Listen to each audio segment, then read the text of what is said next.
Bueno, bienvenidos y bienvenidas a este nuevo encuentro del ciclo de charlas con expertos. En esta ocasión tenemos el gusto de compartir este espacio de reflexión y de conocimiento con Diego Mauro, que es investigador del CONICET, docente y coordinador del doctorado en Historia de la UNR, de la Universidad Nacional de Rosario. Los temas sobre los que ha investigado Diego en un principio han sido sobre la historia política argentina de comienzos del siglo XX y luego sus investigaciones han girado en torno a la historia del catolicismo y la secularización. Le agradecemos a Diego la gentileza de acompañarnos y de brindarnos este espacio de reflexión y de conocimiento para pensar un poco cómo es esto de la cocina del investigador, cómo es esto del trabajo del investigador y cómo también transcurre nuestras vidas mientras estamos haciendo esto y mientras trabajamos. Diego, un gusto y bienvenido al ciclo.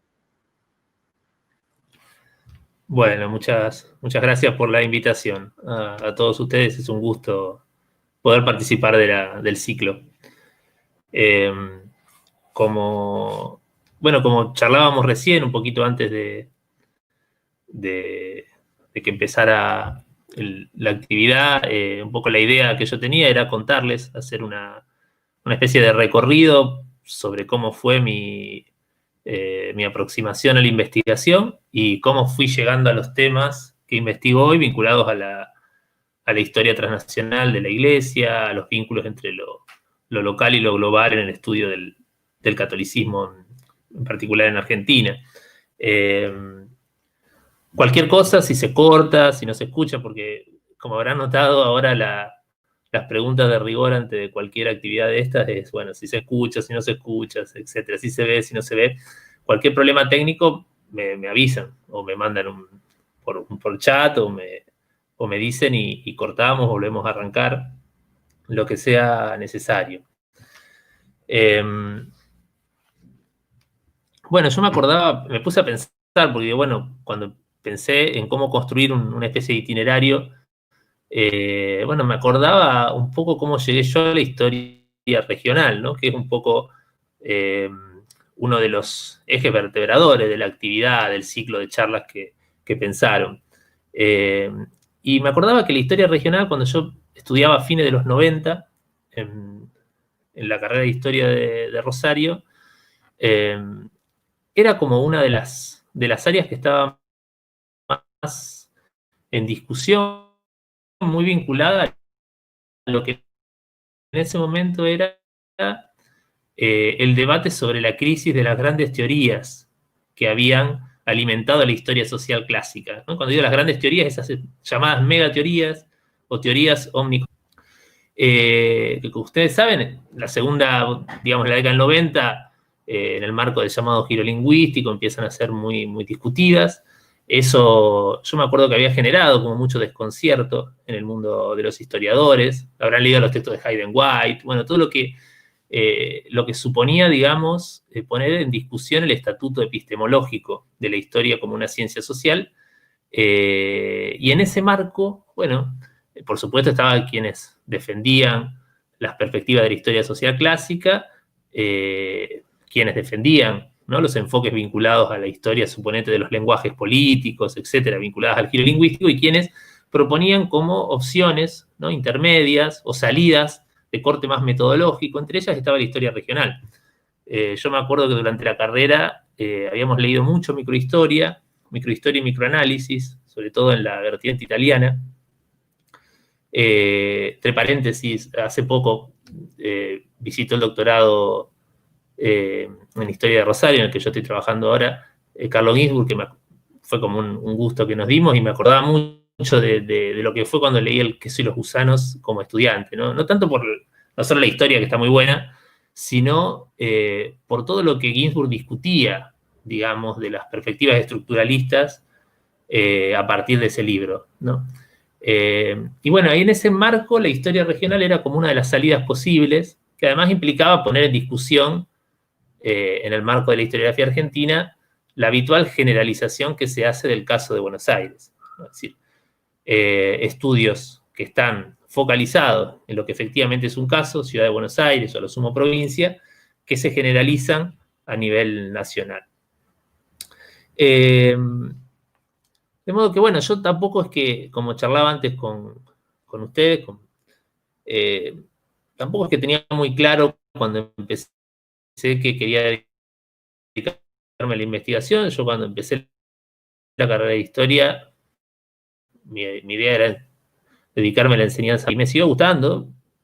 Pero bueno, a medida que hice la carrera apareció la opción de investigar, que era otra posibilidad. Las dos cosas me gustaban, más o menos por igual en ese momento. Y cuando me recibí, allá por el 2003, probé tanto mandando un currículum a escuelas, a ver si podía entrar como reemplazante de historia, como empecé a pensar en armar un proyecto para pedir una beca, para hacer un doctorado, una maestría, un doctorado. En ese momento había visto algunas posibilidades de afuera del país. Ustedes piensen que en ese momento se venía de la crisis del 2001, o sea, las posibilidades parecían, por lo menos en el 2001, 2002, prácticamente inexistente. La posibilidad de desarrollar una carrera de investigación en Argentina era una quimera en ese momento. Era la coyuntura en la que todo el mundo, por lo menos que quería hacer investigación, se iba del país. Pero ya en el 2003 comenzó a verse la posibilidad de una expansión del CONICET, de un programa de becas más potente. No estaba muy claro cuánto iba a durar, ni qué tan consistente iba a ser ese plan de expansión del CONICET, pero bueno, en ese momento yo aposté finalmente por probar en el CONICET, ¿no? Había visto algunas becas afuera, pero dije, bueno, finalmente probé en CONICET, con un proyecto además que tampoco me gustaba mucho, ¿no? Voy a ser sincero, o sea, mi tesis de doctorado no fue un tema que a mí me interesara particularmente. Yo recuerdo, me gustaban temas que era muy difícil investigar desde Argentina, ¿no? Suponete, no sé, me gustaba mucho historia europea, historia de Rusia, de la Unión Soviética. Tal vez si hubiera elegido un tema de investigación, no sé, hubiera estudiado la era de Brezhnev en la Unión Soviética o alguna cosa por el estilo. Había visto trabajos de Claudio Ingerflon sobre Revolución Rusa, que también eran interesantes. Pero bueno, era un tema imposible. Yo, mientras estudiaba la carrera, había hecho ruso en la facultad, con la idea de a lo mejor poder hacer algo, pero bueno, con los 3 años de ruso de la facultad, a lo sumo poder leer una señal de tránsito y la tapa de un libro. Entonces era como un camino muy complicado. El CONICET en ese momento, si financiaba alguna investigación vinculada a historia argentina. De modo que, bueno, busqué un tema de historia argentina. En ese momento me puse en contacto con Marta Bonaudo, que era quien daba historia argentina 2 en la facultad. Y bueno, le pregunté qué tema podía investigar. Yo realmente no tenía una preferencia, y ahí me sugirieron los años 20, que no se habían laburado, sobre todo para la provincia de Santa Fe, en una perspectiva regional, o sea, pensando en términos del sistema político provincial. No se había estudiado el periodo posterior a la reforma electoral del 12, sobre todo los años 20, donde el PDP, que era un partido de la democracia progresista, era un partido provincial importante en ese periodo, tampoco tenía un estudio específico. Había un viejo trabajo de Carlos Malamud, pero que no llegaba al periodo del PDP, o sea, no lo trabajaba específicamente, estaba más centrado en la Liga. Así que bueno, yo tomé ese tema, o sea, sin mucho entusiasmo. Tomé ese tema, armé un proyecto como pude, porque no sabía demasiado del tema. Y bueno, finalmente la beca salió, y al año siguiente me anoté en el doctorado y empecé a hacer la investigación. En ese momento, ahí empecé a mirar dónde estaban las fuentes, porque en realidad cuando armé el proyecto lo armé un poco a los ponchazos. Y ahí me di cuenta que el grueso de la documentación que yo necesitaba para hacer esa tesis sobre la vida política en Santa Fe del periodo de entreguerras estaba sobre todo en la ciudad de Santa Fe, no en la de Rosario, donde yo vivía.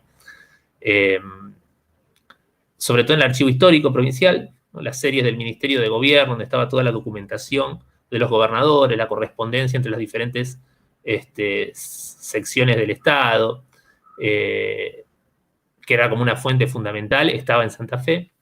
Buena parte de la prensa que yo necesitaba ver también, o sea, algunos de los diarios más importantes para seguir la política provincial estaban también en Santa Fe.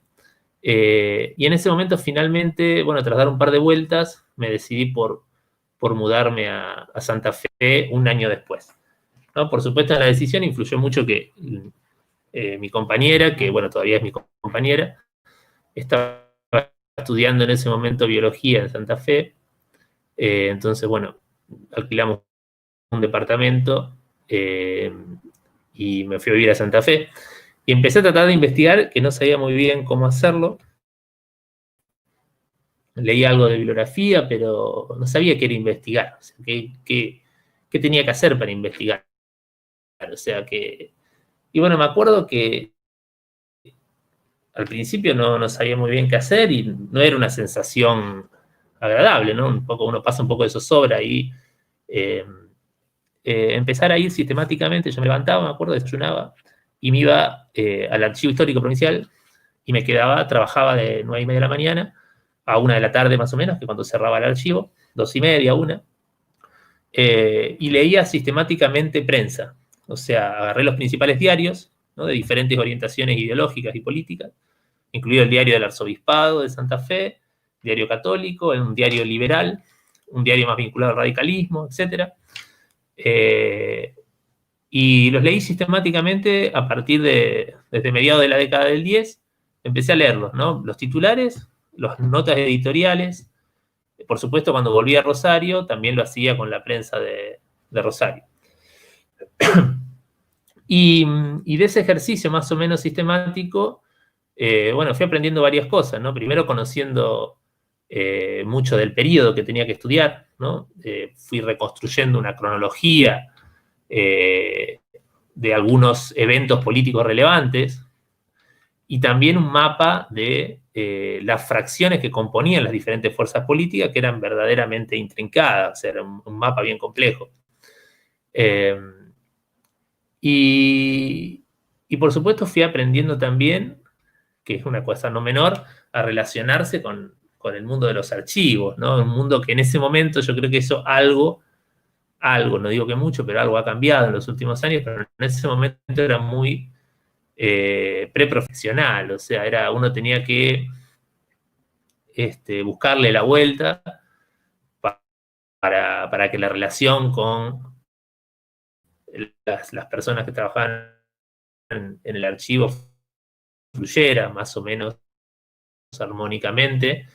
En general no era mala onda, pero bueno, vos tenías que saber cómo una actitud altanera era olvídate, o sea, nunca más te ibas a conseguir nada. Así que bueno, era cuestión de ir, saber esperar, ¿no? Si yo, qué sé yo, necesitaba una documentación, bueno, si iba un lunes, un martes, pedirla para ver si estaba para el jueves, ¿no? Es decir, nada de apurar los tiempos. Y bueno, después también ya uno va entrando en confianza. Al principio, cuando pedía, me acuerdo, un microfilm, pues cuando pedía el segundo o el tercero ya me miraban mal, después ya eso se fue aceitando, ya después me dejaban a veces buscar los microfilms solos y cambiarlos, entonces podía avanzar más rápido. Y de ese ejercicio sistemático que lo hice como por 1 año y medio, o sea, durante 1 año y medio yo iba todos los días y hacía este trabajo. Como leer los diarios, como uno se levanta a la mañana y lee los diarios del día, bueno, yo hacía eso, todos los días leía las diferentes voces político-ideológicas que había en Santa Fe y Rosario, y eso lo hice durante más o menos 1 año y medio, y recorrí el periodo que iba desde mediados de la década del 10 hasta mediados de los años 30, hasta el año 37 específicamente.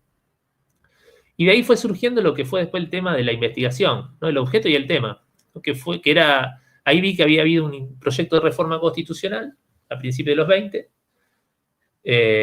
una constitución en Santa Fe que finalmente Es vetada después la Constitución de 1921, que es una constitución, bueno, bastante de avanzada para ese momento, de avanzada dentro de una matriz liberal, democrático-liberal, o sea, proponía todo lo que era fortalecer las atribuciones del Parlamento, una descentralización del poder político, o sea, fortalecer las instancias de participación locales, ¿no?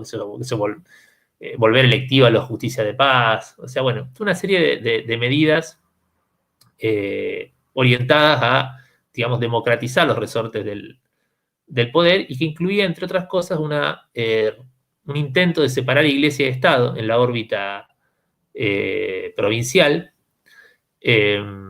o sea, el intento de construir un Estado laico en Santa Fe, y me di cuenta que esa constitución había sido como una especie de bomba atómica en el sistema político santafesino, ¿no? Es decir, el proyecto de reforma en torno al cual se habían coaligado, ¿no?, los demócratas progresistas con una buena parte del radicalismo de orientación reformista, se enfrentaba a otro bloque, a otro sector, tanto del radicalismo como fuera de él, que se oponían a esta reforma, incluida, por supuesto, ahí la Iglesia Católica, el Obispado de Santa Fe, que se opuso de una manera ferviente, muy intensa, al proyecto de reforma, con una gran capacidad de movilización. Y esto fue generando, bueno, un sismo en la vida política, ¿no? A partir de ahí, hasta el año 26, 27, o sea, casi toda la década del 20 giró en torno a estar a favor o en contra de la Constitución. La discusión política giraba todo el tiempo en torno a eso. Y ahí entonces me empecé a dar cuenta que ahí podía tener un tema para la tesis. Recién ahí, o sea, después de un año de estar leyendo fuentes, empecé a entender qué podía hacer con la tesis de doctorado. Ahí después seguí leyendo y me di cuenta que los demócratas progresistas llegan al poder en los años 30. Ahí había algunos trabajos de Darío Macor que estaban muy bien sobre eso. También de Susana Piaccesi. Y que llegan al poder y ponen en marcha esta constitución, ponen en marcha una reforma, se vuelven a enfrentar con la Iglesia, y eso dura unos años hasta que en el año 35 una intervención de la Nación le pone fin al gobierno y después el proyecto de los demócratas progresistas entra en crisis después de un gran fraude que se hace en 1937. ¿no? Es decir, un fraude que lleva al gobierno a Iriondo, ¿no? a lo que se llamaba en ese momento el radicalismo concordancista, ¿no? un radicalismo, digamos, no filiado con la línea del Comité Nacional de Alvear, que apoyaba, ¿no? un radicalismo que apoyaba, por el contrario, al presidente Justo y que tenía una alianza con sectores conservadores y antipersonalistas de las provincias. Entonces, ahí me di cuenta que tenía un tema y una periodización, ¿no? El tema era no ya la política de los 20, tampoco era el PDP, sino era lo que yo llamé el reformismo liberal, ¿no? Una tendencia política que había tenido un momento de auge a comienzos de los años 20, que había atravesado una crisis primero a mediados de la década del 20 y una crisis más profunda a mediados de los 30 y que había precipitado un declive que luego sería inevitable, ¿no? Entonces, era como una especie de recorrido de auge, crisis y caída del reformismo liberal en Santa Fe. No, una de las provincias donde esa corriente fue más fuerte. Entonces, bueno, me di cuenta que ahí tenía un tema, tenía un objeto para trabajar, y que tenía una periodización también, que no era la periodización política tradicional, 16, no era 1930, los cortes, sino que los cortes eran 1920, 1921, la coyuntura en la que la reforma de la Constitución y el proyecto reformista liberal adquiere peso y especificidad y da vida a una coalición política lo suficientemente fuerte como para proponer una reforma y lograrla, más allá de que después es vetada por el gobernador. Y este proceso dura, ¿no?, con altibajos hasta 1937. ¿no? Es decir, primero la intervención pone en crisis a la democracia progresista y el gobierno de Iriondo pone punto final a ese proyecto de reforma liberal. De hecho, cuando asume Iriondo, explícitamente, ¿no?, dice, bueno, vamos a enterrar ya en el pasado la Constitución del 21. El obispo, me acuerdo, que hace una peregrinación al santuario de Guadalupe y ahí dice, bueno, por fin los enemigos del nombre de Dios en la Constitución del Estado van a quedar desterrados de la vida política santafesina, ¿no? Sí, esa era la forma en la que desde los años 20 de Dios en la Constitución. Entonces ahí tenía de repente una periodización, un tema, y ahí, bueno, fue a empezar a hacer la tesis, que por supuesto escribirla era todo otro tema, me costó bastante, fueron varios meses de hacer borradores. En ese momento las tesis eran un poco más largas, esto yo le defendí mi tesis, la presenté en el 2009, o sea, hace más de 10 años, y eso afortunadamente ha cambiado para bien, ahora las tesis no son tan largas. Pero bueno, en ese momento escribirla también me costó bastante, darle formas. Ahí opté por arrancar por el final, por el fraude. O sea, el primer capítulo de la tesis era la descripción del fraude, que a mí me había fascinado. Ese fraude de 1937 para mí fue una de las cosas que más me interesó de una tesis que no me interesaba demasiado. Me acuerdo que estaba hablando con la archivera en ese momento un día, con Vilma, y le digo, bueno, estoy leyendo sobre un fraude que fue impresionante, que hizo Iriondo. Y por ahí me dice, bueno, pero hay un archivo Iriondo. Y claro, yo le digo, ¿cómo un archivo Iriondo? Sí, un archivo Iriondo, qué sé yo, que se terminó de clasificar no hace tanto. Y bueno, y era el archivo personal de Iriondo, que era una especie de mina de oro, son como 60 cajas de toda la correspondencia que Iriondo se mandaba con los dirigentes de base del radicalismo de Santa Fe, que era este sector, digamos, concordancista, enfrentado con Alvear. Y ahí está toda la descripción, junto con esa correspondencia de cómo hacer el fraude. Está buenísima, o sea, están hasta las cartas que le envía al personal ferroviario que va a trasladar a los votantes desde provincias vecinas, por ejemplo, Córdoba, Buenos Aires, desde el norte de Santa Fe, o sea, la forestal, participa activamente del fraude, presta instalaciones, presta recursos ferroviarios de la empresa. Y el fraude es enorme, ¿no? Muchísima gente se moviliza, es muy evidente, o sea, todos hablan del fraude. Entonces ahí fue surgiendo también un tema que va mezclado con el antelatesis. Y quiero tratar de entender por qué después de 20 años de expansión de la participación electoral, un fraude de esas características, evidente para todos, había generado tan poca resistencia, ¿no? Entonces, la tesis intentaba combinar esas dos cosas, una historia de cuáles habían sido, cómo habían sido los criterios de legitimidad política, o una historia que nos permitiera entender las condiciones, ¿no? Como ahí tomando el caso de Santa Fe, pero como una ventana para pensar las razones de posibilidad del fraude en los años 30 en Argentina. Entonces, y ahí se armó la tesis, pero de ahí, de esa tesis, un poco en paralelo, fue surgiendo el tema que a mí después más me interesó y con el que yo me quedé después que terminé el doctorado, que era la Iglesia Católica. Un tema que salió rápido porque cuando, claro, empecé a ver el conflicto de 1921, me encontré con un obispado súper activo, con el obispo Boneo en ese momento de Santa Fe, al frente de una marcha en el centro de la ciudad, que había reunido 10.000 personas, que era un montón de gente.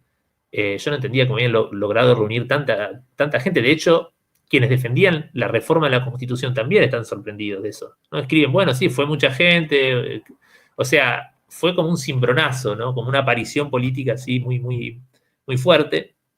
Entonces me empezó a interesar. Y cada vez me interesaba más estudiar la Iglesia Católica que lo que tenía que estudiar para terminar la tesis, ¿no? Entonces, empecé a leer bibliografía sobre el tema.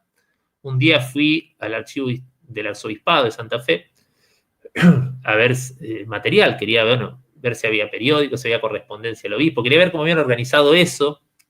Ahí rápidamente después entendí que esa gente en realidad eran devotos de la Virgen de Guadalupe, que habían cambiado el destino de la peregrinación anual, que era una cosa muy importante, y después de hecho me dediqué bastante a estudiar la devoción guadalupana en Santa Fe. Y bueno, fui al archivo un día, me habían dicho, mirá, no te van a prestar nada, el archivo está cerrado, no vas a tener suerte. Está al lado prácticamente del archivo, en la misma manzana, del archivo histórico, así que fui un día al arzobispado, me atendieron, me hicieron una entrevista y no me hicieron ningún problema y pude acceder al archivo, que en ese momento lo dirigía un cura, un historiador católico que se llamaba Stoffel.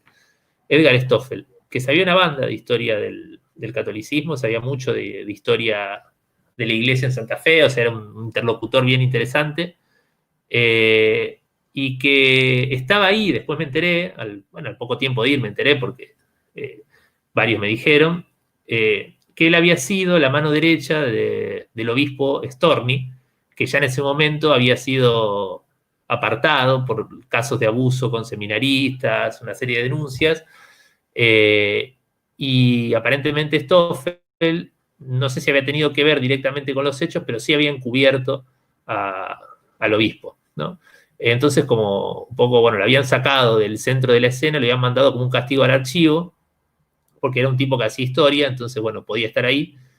Y el obispado había como inaugurado una política de mayor apertura, en ese sentido, con la sociedad, para tratar de reconstruir el vínculo. Con lo cual a mí esas circunstancias me vinieron muy bien, porque yo llegué y no tuve ningún problema para trabajar en el archivo, y además tenía por primera vez un archivero que sabía del tema, que le interesaba la investigación y al que le podía preguntar cosas, dónde estaban los materiales, él sabía dónde podían estar, podía, digamos, explicarte muchas cosas. Yo en ese momento estaba recién arrancando a hacer historia de la iglesia, así que había mucha terminología específica se me escapaba.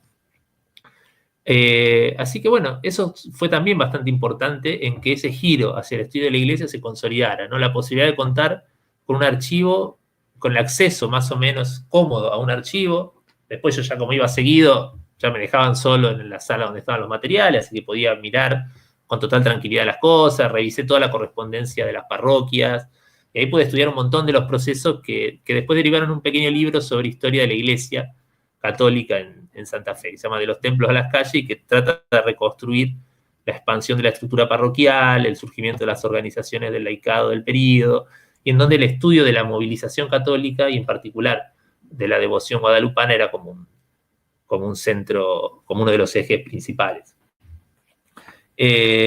Ahí ya ese fue mi tema de postdoctorado. Yo después pedí becas de postdoctorado, ahí ya me acompañó en ese periodo Miranda Lida, que era una referente de la materia a nivel nacional. Habíamos compartido algunos congresos, que esa es una dinámica que uno va aprendiendo, ¿no? A visitar los congresos, un poco la sociabilidad académica, que bueno, tiene sus bemoles, ¿no? Habíamos sacado un pequeño libro con ella que se llamaba Catolicismo y Sociedad de Masas, que era, bueno, como un intento de pensar esas primeras décadas del siglo XX, porque, bueno, empezar a laburar también la iglesia en Santa Fe, a mí las periodizaciones nacionales tampoco me coincidían, ¿no?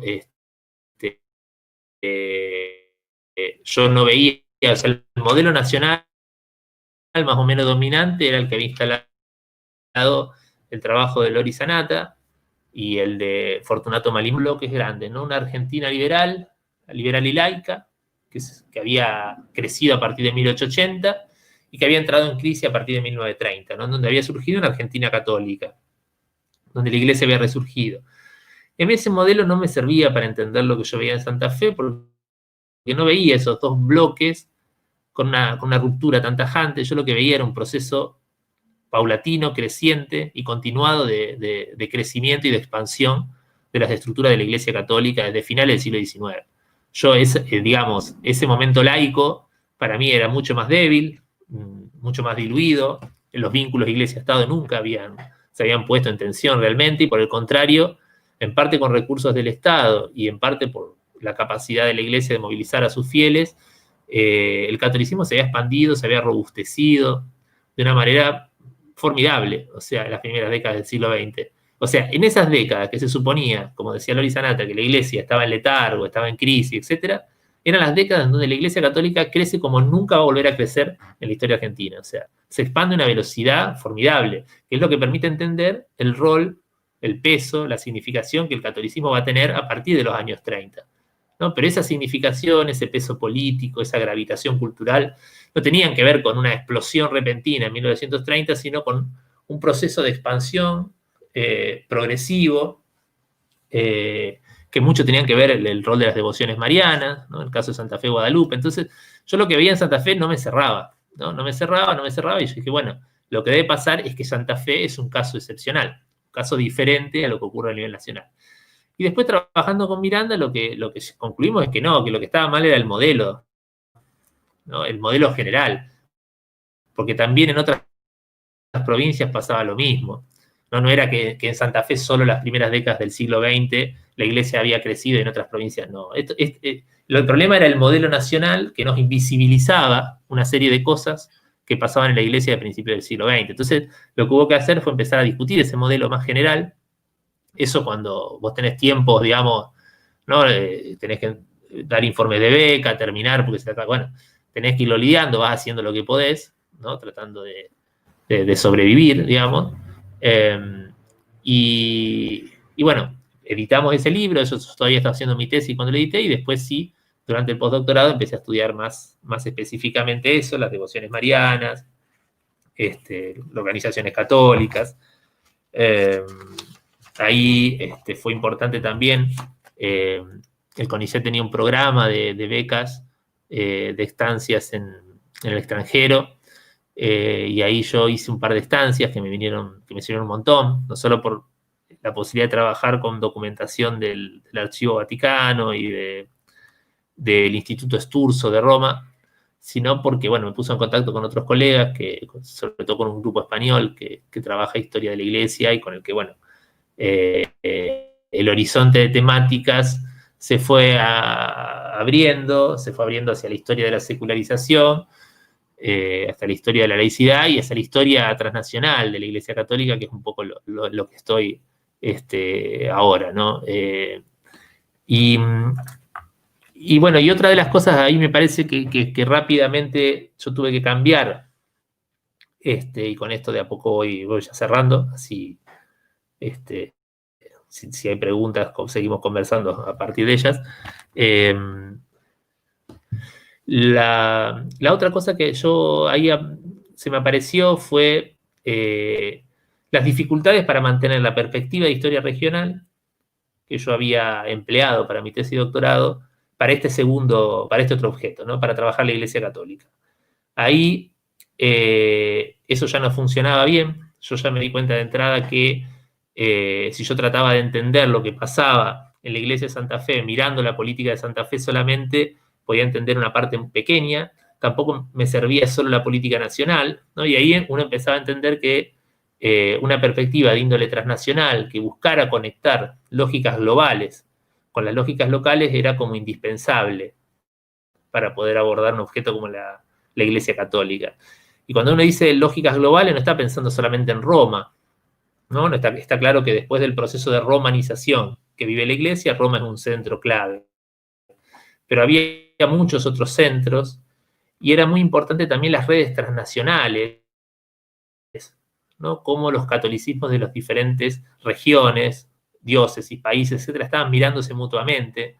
Entonces, era necesario mantener un ojo en lo global, un ojo en lo transnacional, un ojo en Roma, pero también en otros centros, como Lovaina, como París, como Estados Unidos, etcétera, eso que es muy importante también, a la vez en que se trabajaba en una perspectiva local desde abajo, en donde efectivamente la religión se reproduce, ¿no? Y ahí uno empieza a entender una cosa que parece un poco paradójica, pero que es fundamental para hacer historia transnacional de un objeto como la Iglesia Católica, y que es que el catolicismo, un poco paradójicamente, reitero, se universaliza en la medida en que se particulariza. O sea, la Iglesia Católica logra volverse global en la medida en que al mismo tiempo se está volviendo local, ¿no? Parece una paradoja, pero digo, si pensamos, por ejemplo, cómo funcionan los cultos marianos, lo podemos entender muy bien. O sea, la Virgen María es una sola.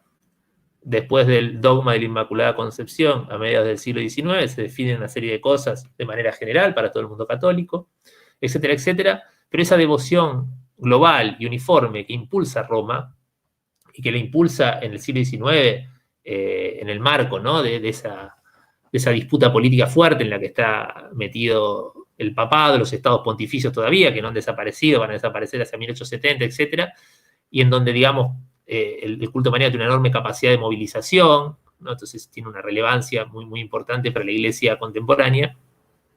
ese culto mariano uniforme se vuelve al mismo tiempo local, ¿no? En donde efectivamente las devociones marianas, en sus diferentes advocaciones, que tienen que ver con los diferentes santuarios, con los lugares y con las tradiciones de esos lugares, adquieren nombres muy, muy diferentes, ¿no?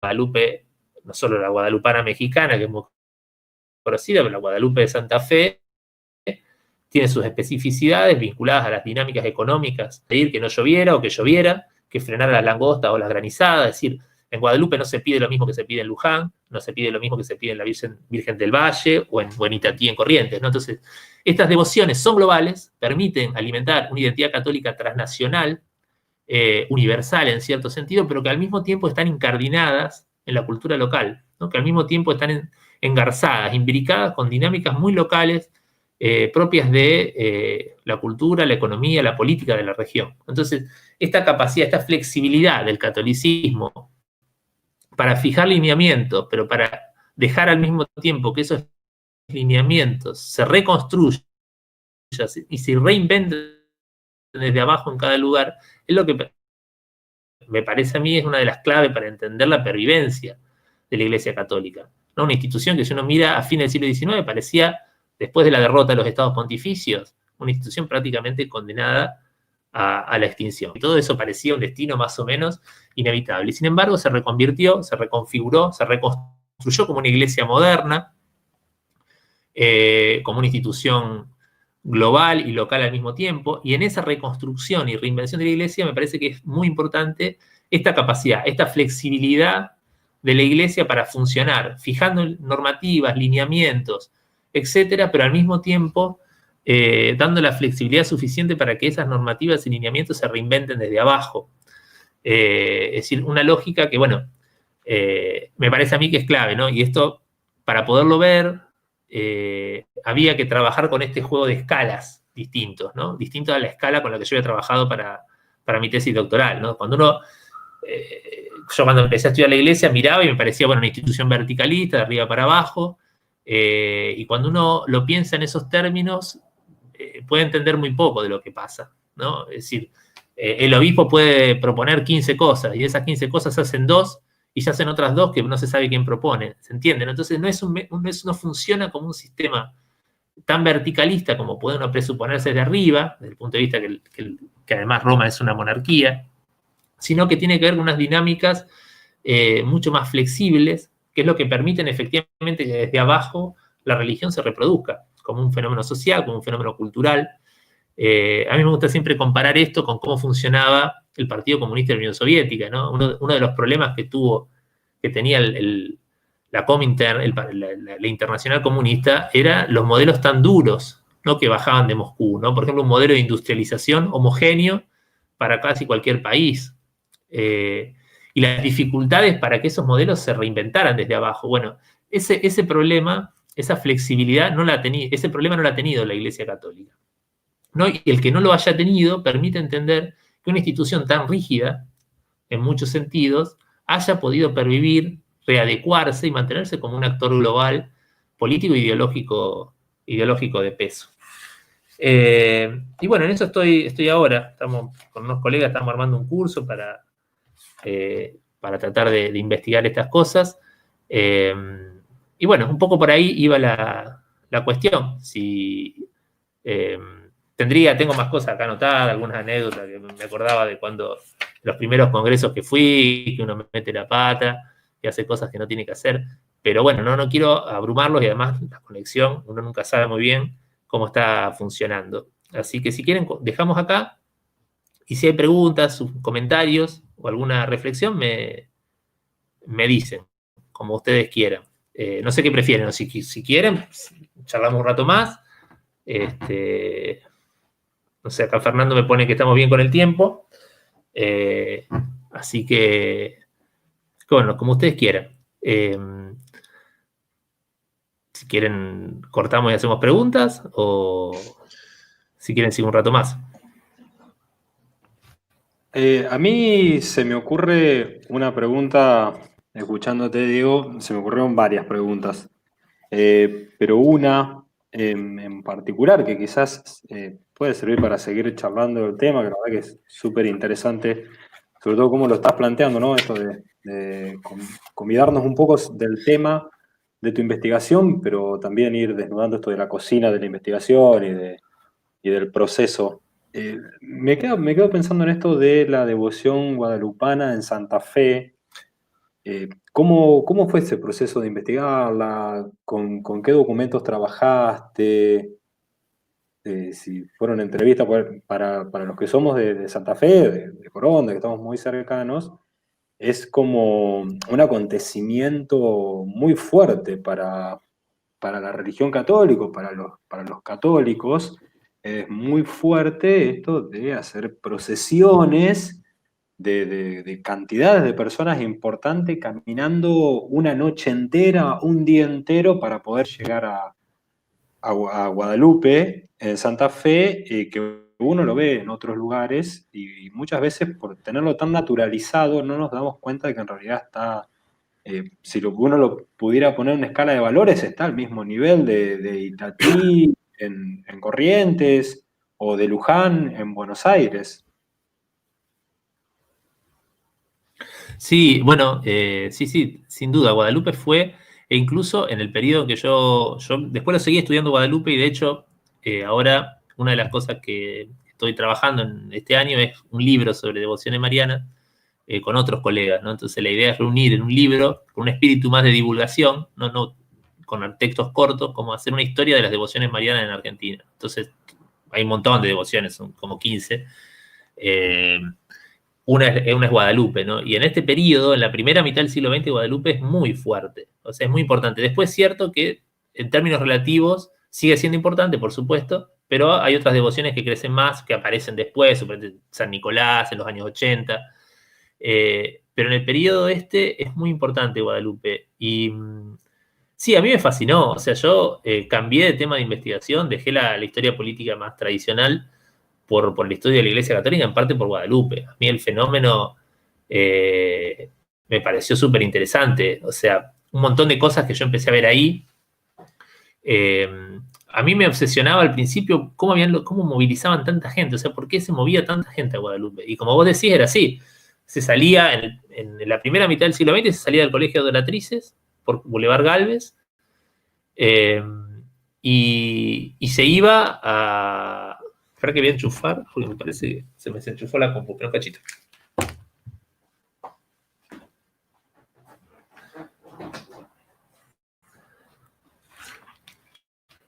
Ahí está, perdón la interrupción. Se salía del Boulevard Galvez y se caminaba hasta el santuario que estaba fuera de la ciudad en ese momento, ¿no? No había... la ciudad no llegaba todavía al barrio Guadalupe, no estaba unido a la ciudad. Y en ese momento, las primeras, yo me acuerdo de la correspondencia del obispo, cuando empiezan a armar, el origen de la devoción además es fascinante. Yo me acuerdo que eso lo vi en los informes de nunciatura que estaban en el Archivo Vaticano sobre digamos, los conflictos que se generan al principio por la imagen.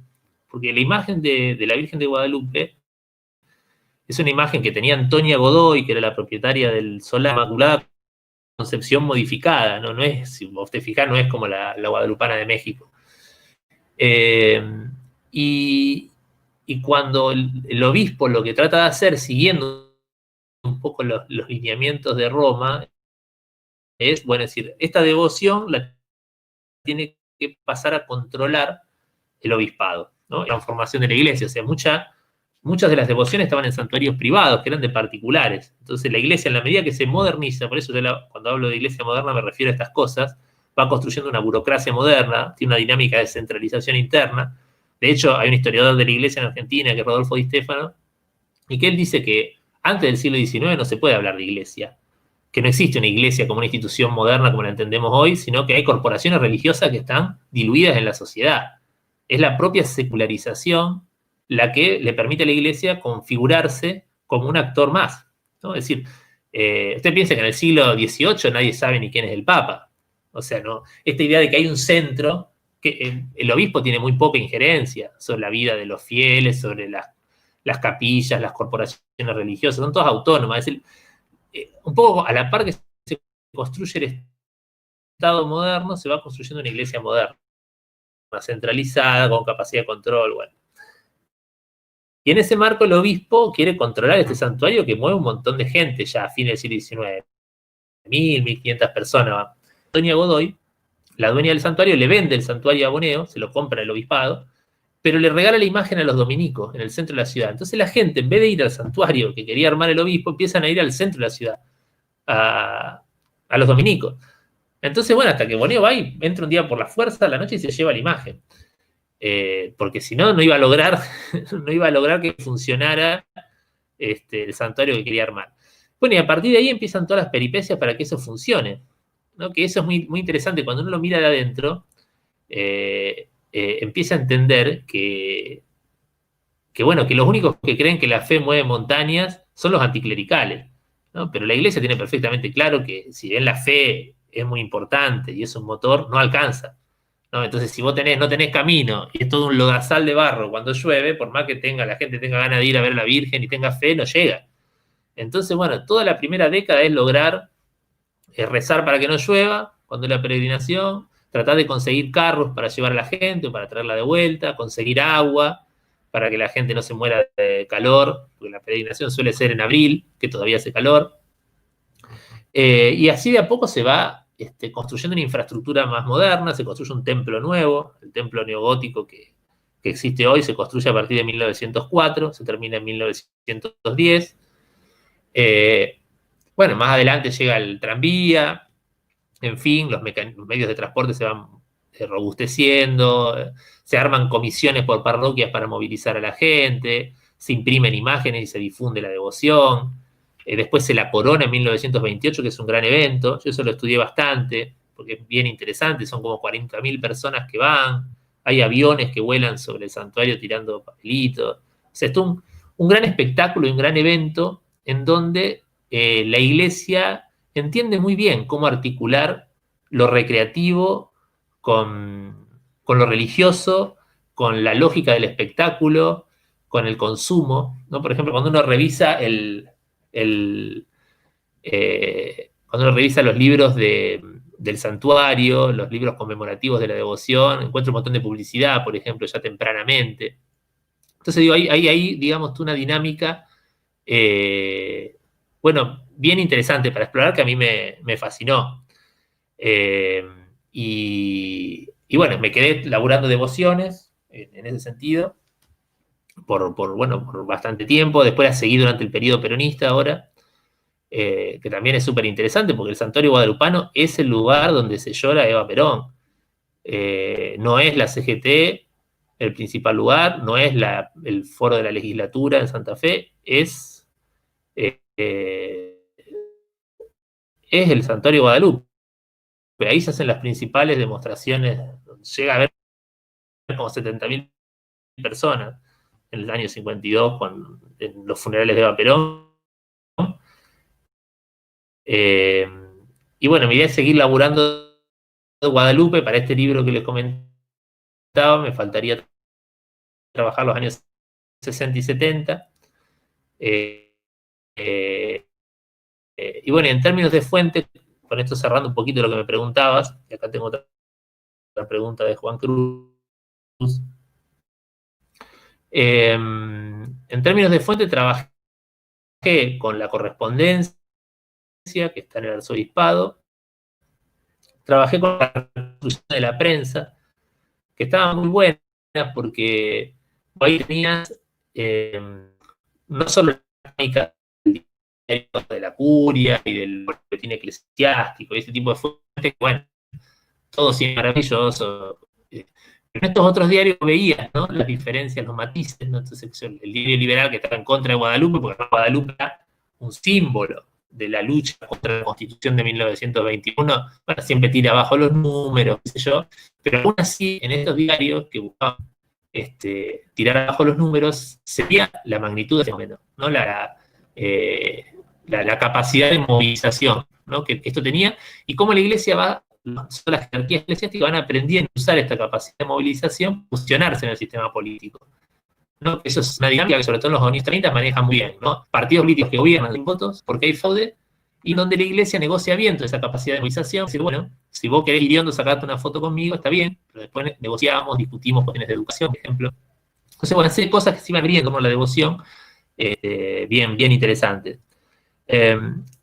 Acá, mirando, tengo una pregunta de Juan Cruz. Ustedes me dicen por los tiempos si hay que cortar o algo.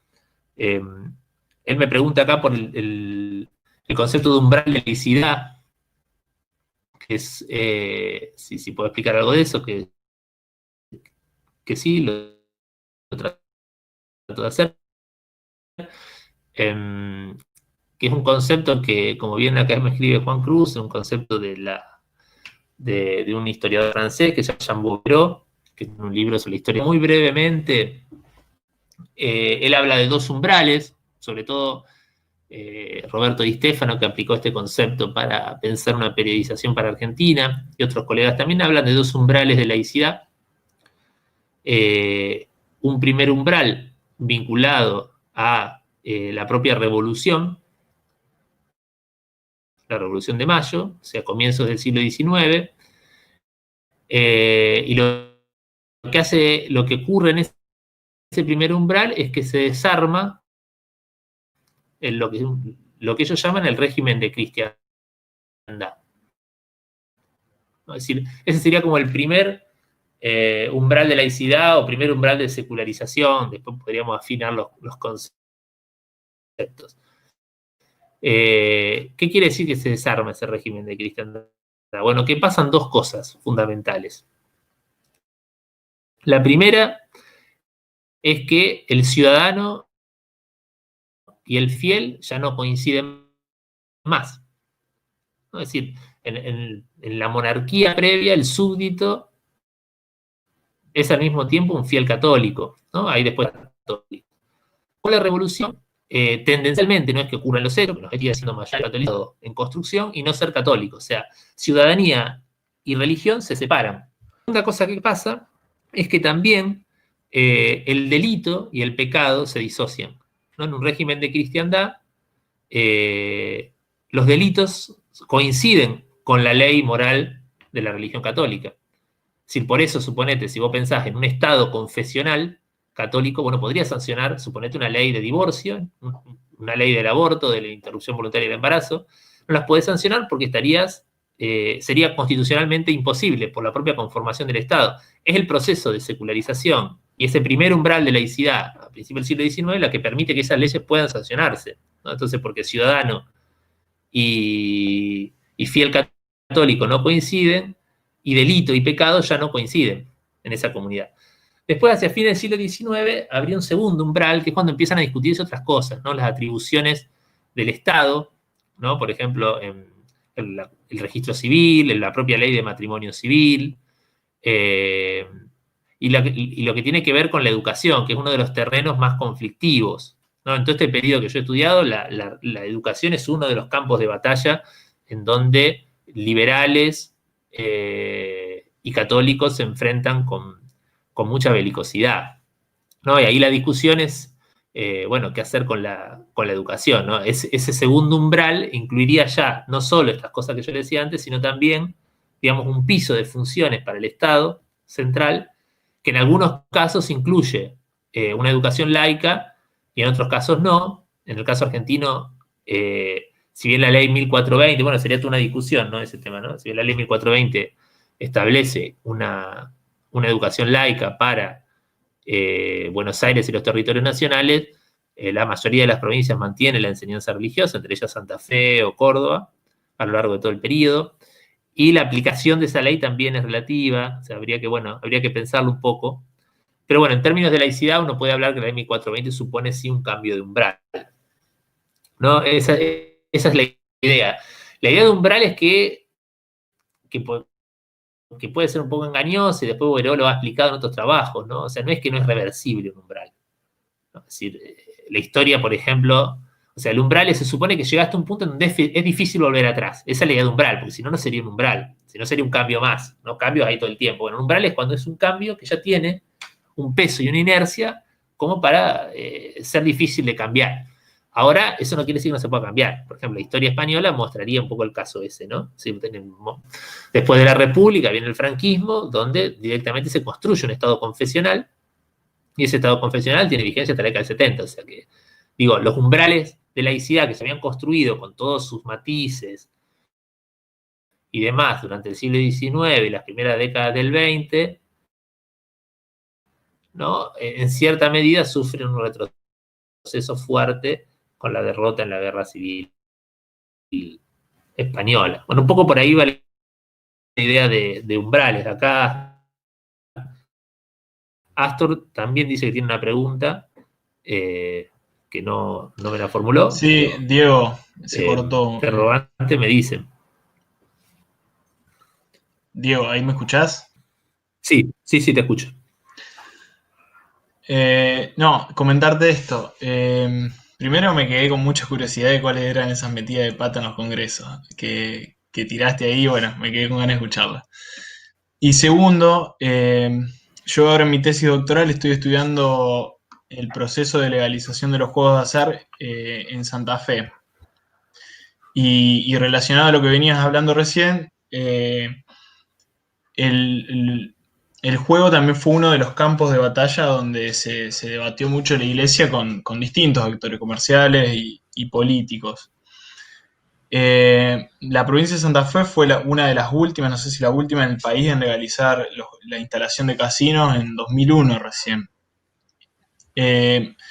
Si vemos como un proceso de largo plazo, podemos decir que hay como un proceso de caída o de disminución del peso de la Iglesia Católica en la opinión pública, o es un ida y vuelta, porque también pienso en el peso de la opinión de la Iglesia Católica ahora con el tema de la reforma de la ley del aborto, con la legalización del aborto.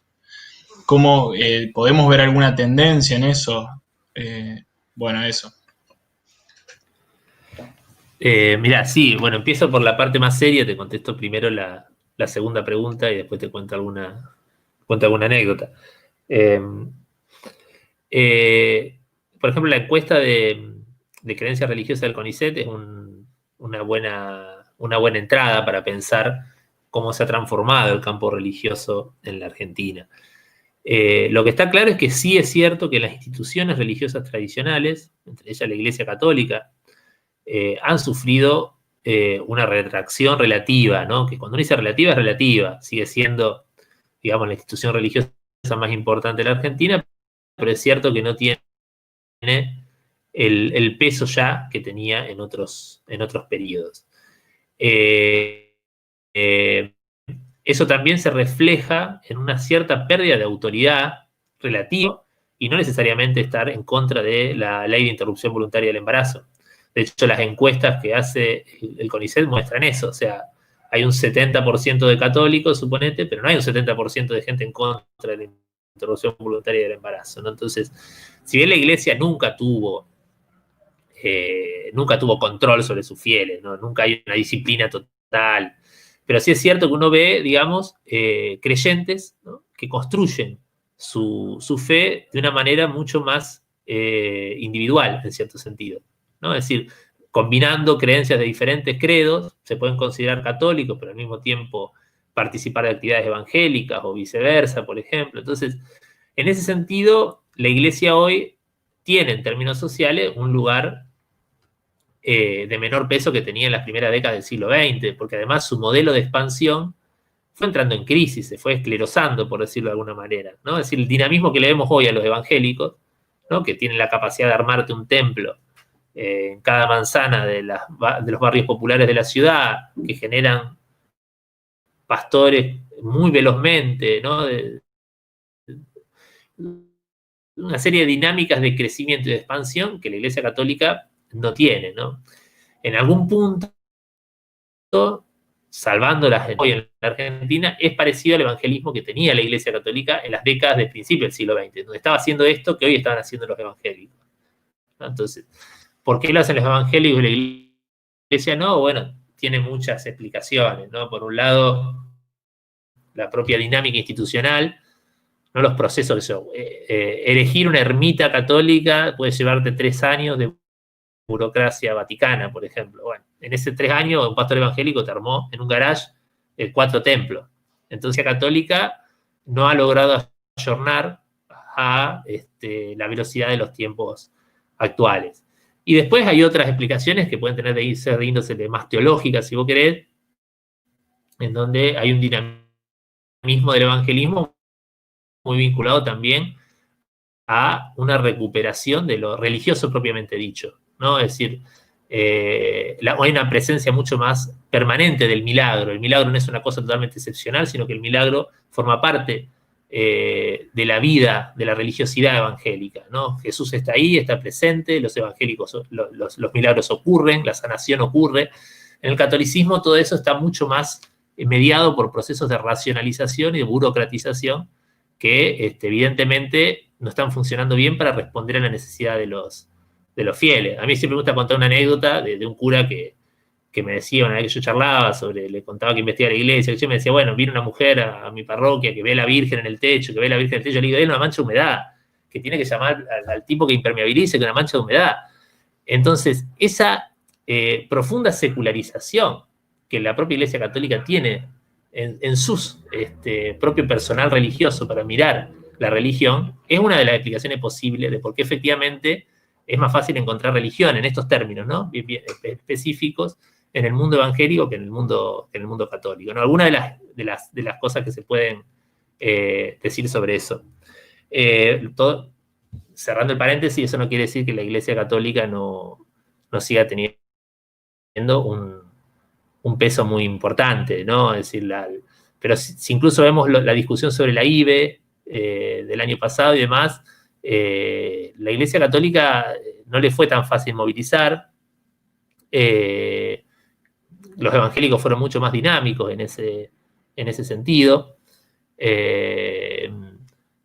Y bueno, viene con muchos problemas la Iglesia Católica, ¿no? El papado de Francisco intentó recuperar algunas de las ideas del catolicismo social de fin del siglo XIX, mezclándolas un poquito con teología del pueblo y demás, para tratar de dar una respuesta, ¿no? Pero me parece que ahí sí está un poco complicada la Iglesia, y sí, efectivamente vive un retroceso relativo. No me acuerdo si me habías preguntado algo más y ya me fui por las ramas y me olvidé. Por ahí sí, puntualmente en lo que es juegos de azar, porque era cierto, eso, ahora me acordé. Una arena bastante intensa de debates. De hecho había muchas movilizaciones en contra de la legalización, hasta que, bueno, en un momento dado, y por cuestión de investigarse, esa voz pública de la iglesia flaqueó y finalmente se legalizaron los casinos en Santa Fe.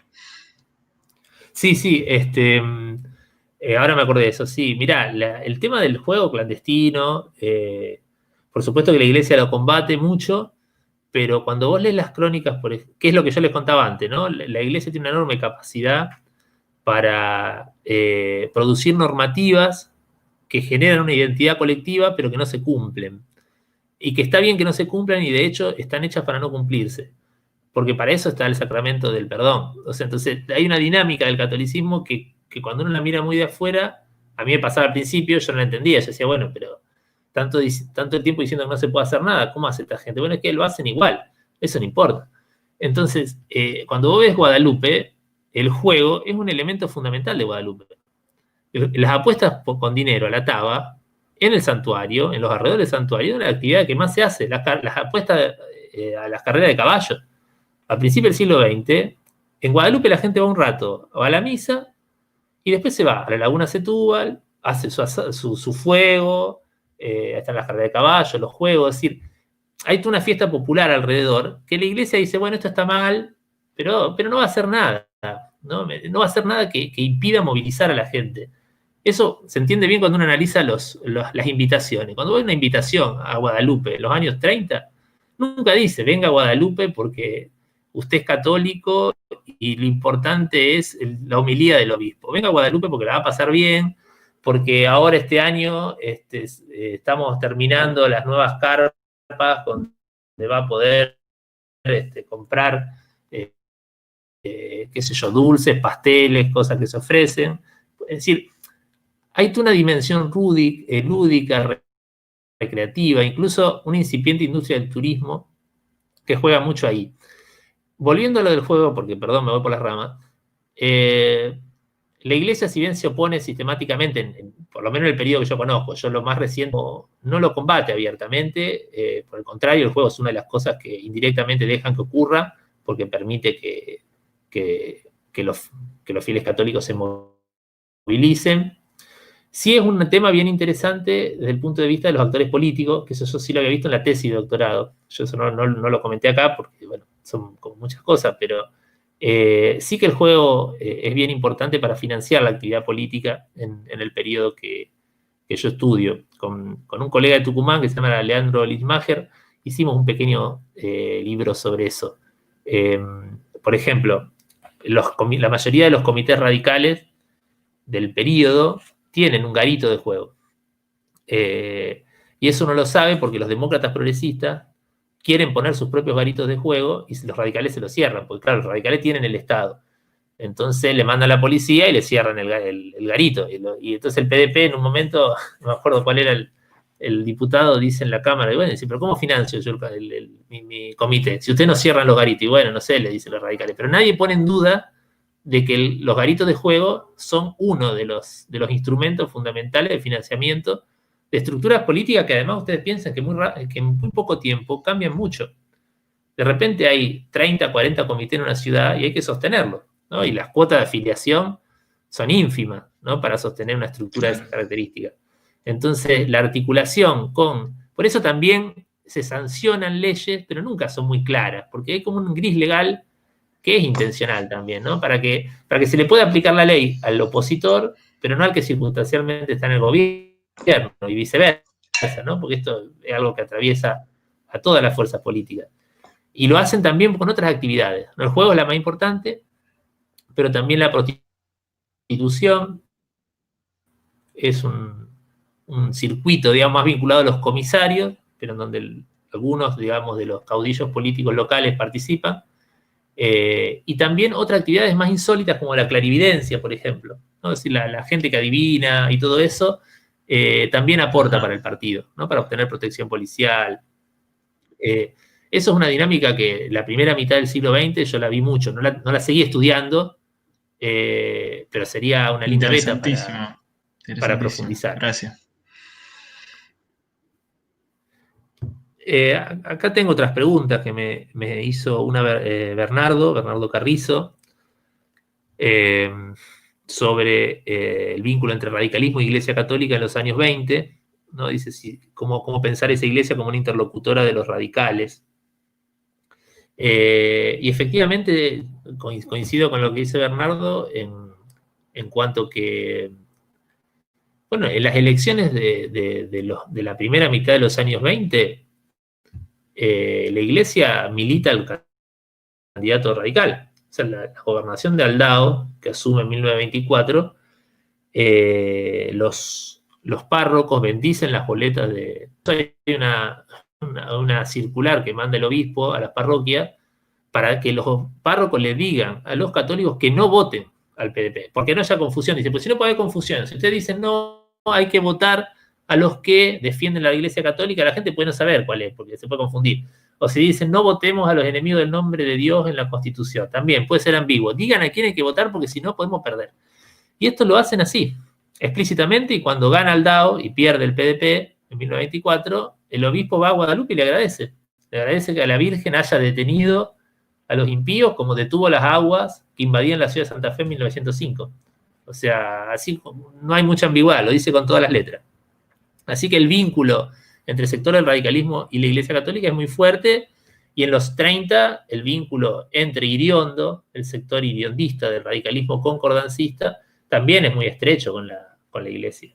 Además, eso está toda la correspondencia, hay un vínculo muy directo. Cuando Iriondo gana, destina muchísimos recursos del Estado a la enseñanza religiosa, a la educación privada católica, autoriza, por ejemplo, a los manuales que imprimía la editorial salesiana Apis en Rosario para que se puedan generalizar en toda la provincia, que eran manuales muy resistidos, para el nivel educativo muy resistidos, porque tenían cosas, por ejemplo, la Federación de Iglesia Evangélica de ese momento de Rosario dice, bueno, pero ese manual que se llama El Progreso Humano, que edita Apis, y que la provincia quiere que lo usemos en geografía de primaria, habla de que Lutero era un trastornado y un hereje. Entonces nosotros no podemos trabajar con ese manual, le dicen. Y bueno, y entonces Iriondo le dice, bueno, mala suerte. O sea, es así. O sea, ahí le responden así, pero le dice, bueno, el vínculo entre la nación y la Iglesia Católica viene de sus orígenes. Un discurso muy en la matriz del nacionalismo católico. Y bueno, no da cabida al reclamo de los evangélicos. Así que ese vínculo es muy fuerte.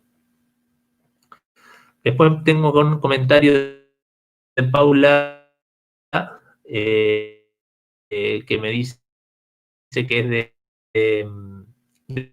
Gálvez, que donde era Stoffel.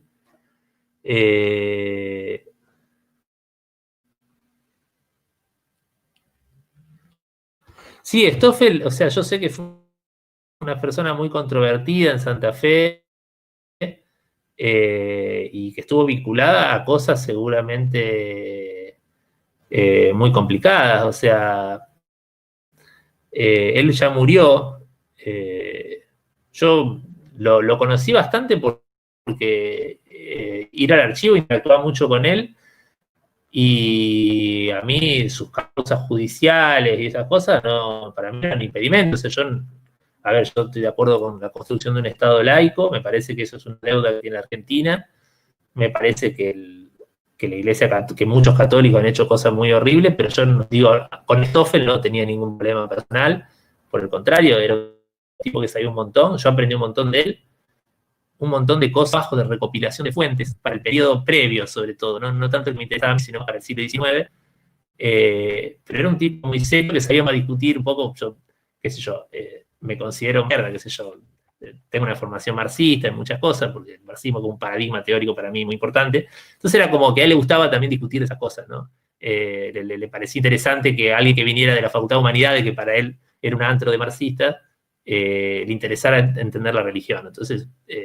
conversaba sobre eso, así que en ese sentido yo con él tuve una buena relación, y a mí el arzobispado, por lo menos desde que yo llegué a trabajar ahí en el 2006, 2007, se mostró siempre de la mejor manera, ¿no? Conmigo me abrieron el archivo, incluso ya te digo, me dejaban solo en la sala del archivo para que revisara la documentación sin ningún problema. Y actualmente el actual director del archivo, que se llama Heinzen, también muy buena onda, un tipo muy serio. Yo, de hecho, a otras personas que le he mandado tienen un protocolo para acceder al archivo que no es un archivo público, es un archivo privado, pero que se puede acceder sin problemas, ¿no? Después hay que ver si la documentación que uno necesita o quiere está accesible o lo que sea, pero digo, el sucesor de Stoffel también es un tipo abierto en ese sentido.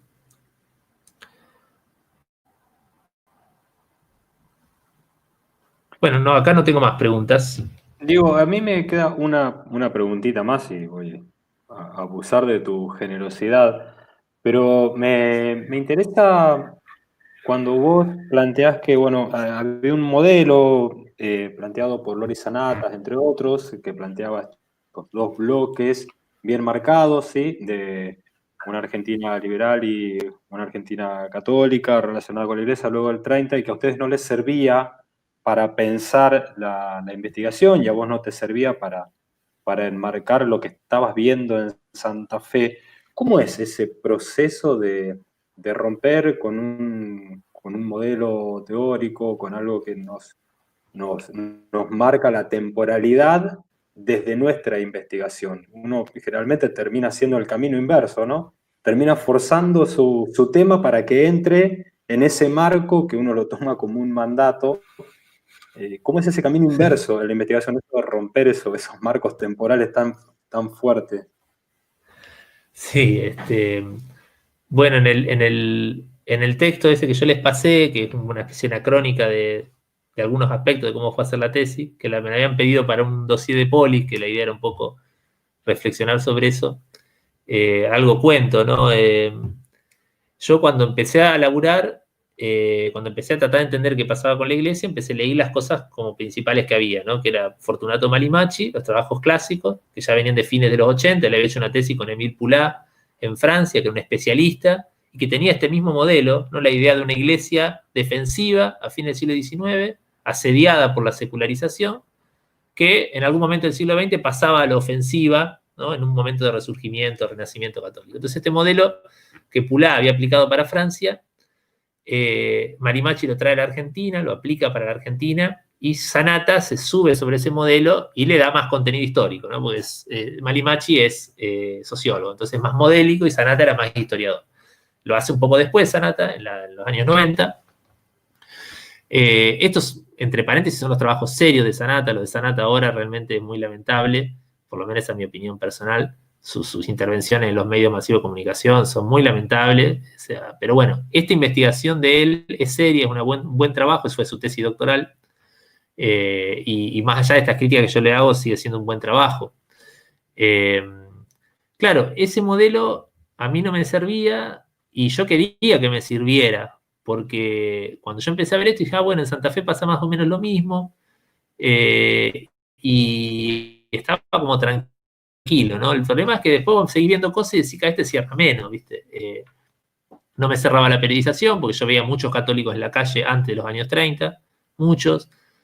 No veía a los católicos asediados, ¿no? Los veía con más recursos del Estado, creando escuelas, creando parroquias, creando organizaciones del laicado, ¿no? Entonces digo, bueno, esas décadas de crisis a mí me mostraban un catolicismo muy pujante. Entonces no, eso fue como, desde el punto de vista, digamos, psicológico, es un poco traumático, porque vos tenés plazo que cumplir, tenés armado más o menos algo que va a decir y de golpe no te encaja, cada vez te cierra menos, vos lo querés forzar, porque yo no le voy a mentir, o sea, hice todo lo posible por forzar para que la cosa entrara y que más o menos la explicación pudiera sostener lo que decía Sanata, pero realmente era cada vez más insostenible. Y ahí fue muy importante encontrarse con otros colegas que tenían miradas parecidas o problemas parecidos, ¿no? Con trabajo con Miranda Lida fue muy importante porque ella estaba viendo lo mismo en Buenos Aires. Entonces dije, bueno, ahí como que coincidimos, los dos veíamos lo mismo, yo en Santa Fe, ella en Buenos Aires, y entonces empezamos a ver que el problema era el modelo. No es que el caso de Santa Fe era excepcional y no se adecuaba. No, el problema era que el modelo se había hecho basado en presunciones teóricas. ¿Cuáles eran esas presunciones teóricas? O sea, Sanata en realidad empieza a estudiar en los años 30. O sea, su periodización no arranca antes. Su tesis de doctorado, porque a él lo que le interesa son los orígenes del peronismo, ¿no? O sea, lo que Sanata quiere entender es cómo se forja esa alianza entre iglesia y ejército, que según él es un elemento esencial del peronismo, ¿no? Entonces trata de construir un ADN, una genética de eso, y arranca en los 30. Y encuentra que la iglesia está por todos lados. Está el Congreso Eucarístico del 34, está la Acción Católica, entonces hay iglesia por todos lados. Entonces, ¿qué es lo que dice? Resurgimiento católico. La iglesia está viviendo un renacimiento católico, pero porque él presupone que en el periodo previo hubo un proceso de secularización. ¿Qué es lo que dice en términos generales la teoría de la secularización? ¿No? Que la iglesia en las décadas finales del siglo XIX, en las primeras 20, va retrocediendo hasta que en algún momento empieza a resurgir. Y si ustedes ven, la historiografía latinoamericana replican este modelo todo el tiempo. Van a encontrar a cada rato resurgimiento, el renacimiento católico, el resurgimiento espiritual acá, pero esos renacimientos y resurgimientos no son reales, son el resultado, son un efecto teórico, porque presuponen que en algún momento hubo una descristianización. O sea, entonces, como vos presuponés que hubo una descristianización en algún momento, cuando te encontrás con católicos o con religión en el espacio público, tenés que postular un resurgimiento, porque si no, no lo podés explicar. Pero el problema es que eso no ocurrió así, o sea, no hubo ese tal proceso de descristianización. Lo que hay son transformaciones del mundo religioso, transformaciones de las instituciones religiosas, modulaciones, etcétera. Pero no, el modelo de crisis, de auge y declive, no funciona bien. Y que es un efecto de las teorías de la secularización clásica, ¿no? Que presuponían que la iglesia iba a declinar en la modernidad, que iba a caer. Entonces, cuando la gente se encuentra con religión, dice, bueno, debe haber caído antes y ahora resurgió. No sé si se entiende la lógica explicativa. Entonces, Sanata hizo eso acá. Cuando se encontró con los católicos en los 30, dijo, bueno, ahora aparecieron, resurgieron, y postuló esa idea, ¿no? La tesis de un renacimiento católico muy rupturista, que es lo que a mí no me cerraba, y que, bueno, no fue fácil abandonar un modelo, porque un modelo explicativo te da mucha tranquilidad, ahí se juegan otras cosas, te da mucha tranquilidad emocional, porque además si yo decía lo mismo que Sanata, bueno, tampoco nadie te va a decir nada, o sea, te va a decir, bueno, a mí me parece que no, qué sé yo, pero... entonces digo, salirse de un modelo que está funcionando y decir otra cosa, aunque sea un poquito, porque tampoco es que uno esté inventando la pólvora ni nada, o sea, no está diciendo una cosa diferente, lo que está diciendo, mirá, a mí me parece que acá este resurgimiento de los 30 se entiende mejor si pensamos en términos de continuidad de una serie de procesos que si lo pensamos en términos de ruptura. Es eso, no es que estás cambiando todo. Pero aún decir eso, más cuando vos estás haciendo la tesis, que ir a un congreso no es fácil. De hecho, una de las anécdotas que le iba a contar es un congreso con Sanata. Yo a él no lo conocía en el 2000, creo que fue 2007, uno de los primeros congresos que fui con estas cosas con esta línea de trabajo sobre la iglesia. Encima me acuerdo que no había querido en ese momento pagar hotel ni nada, así que fui y volví. Yo en ese momento vivía en Santa Fe todavía, y me fui en Cole a Tucumán y me volví el mismo día. Así que llegué, me tocaba exponer último, así que estuve todo el día dando vuelta. Esas cosas que yo ya después no volví a hacer, pero que... Y bueno, y cuando me tocó exponer ya estaba recansado, qué sé yo, y planteé un poco estas ideas, y en el público estaba, y claro, lo único que hice fue criticar a Sanata, desde que empezó la ponencia, decir que Sanata estaba mal, que Sanata estaba mal, que Sanata estaba mal, y Sanata estaba sentado ahí en primera línea, yo no lo conocía a él, o sea, yo era un tipo que me miraba, que levantó la mano y después me contestó lo que le había dicho, digamos. Y encima yo ahí ya mi colectivo salía de vuelta, así que tampoco me podía quedar a poder intercambiar con él. Además que obviamente cuando me di cuenta que era Sanata, no dejé de ponerme un poco nervioso, qué sé yo, una de las primeras presentaciones. Y me tuve que volver, así que tampoco le pude contestar mucho. O sea, quedó como que me escapé casi, porque se me iba al colectivo. Pero bueno, volviendo a lo del modelo, es un tema, ¿no? Los modelos son muy importantes para mí para arrancar una investigación, porque te permiten generar hipótesis y preguntas y te permiten empezar a andar. Pero bueno, después también hay que saber cuándo es el momento de abandonarlos, ¿no? Para tratar de lo que uno quiere, que lo que uno quiere decir pueda ser dicho, ¿no? Los modelos, si no, se vuelven ahí un poco a veces opresivos, ¿no?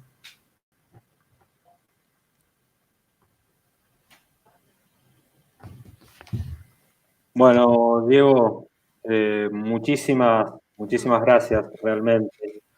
Hay un sinfín de agradecimientos por tu ponencia, por tu charla. Lorena Báez, Paulina Gario, Jorgelina Pereira, Marco Bersinkiewicz, que comparte con vos lo que postulás sobre Sanata, Lucía Ledesma, Irán Dip. La verdad que muy claro, muy interesante. Agradecerte nuevamente la generosidad de compartir con nosotros este momento y enseñarnos tanto, no solo sobre lo que investigás, sino a investigar, ¿sí? A trabajar sobre esto que es en lo que va el ciclo, que es pensar la investigación y pensarnos también como docentes investigadores para producir conocimiento y poner en crisis a aquellos que estaban. Muchísimas gracias al Instituto 6 también por permitirnos estos espacios, Diego. No, les agradezco mucho la invitación, que fue un gusto charlar con ustedes.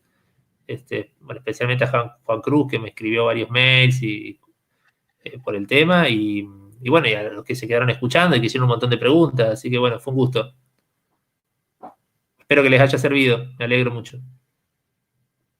Muy claro, y siguen llegando felicitaciones, así que Diego, muchísimas gracias y bueno, nos encontraremos próximamente en la virtualidad o en la presencialidad, pero no, sería un gusto volver a compartir con vos. Dale, cuando quieran, un gusto. Bueno, Chao, chao. muchísimas gracias a los que se quedaron, a los que siguen escuchando, e invitarlos a todos a la próxima charla el miércoles que viene a las 17, perdón, a las 19 horas. Y recuerden que el formato es el mismo y los medios para inscribirse y seguir las conferencias van a ser los mismos. Así que muchísimas gracias a todos, gracias Juan Cruz, gracias Astor, gracias Gabriel, nuevamente gracias Diego, y nos seguiremos viendo en el próximo miércoles en otra charla. Hasta luego. Chau, chau.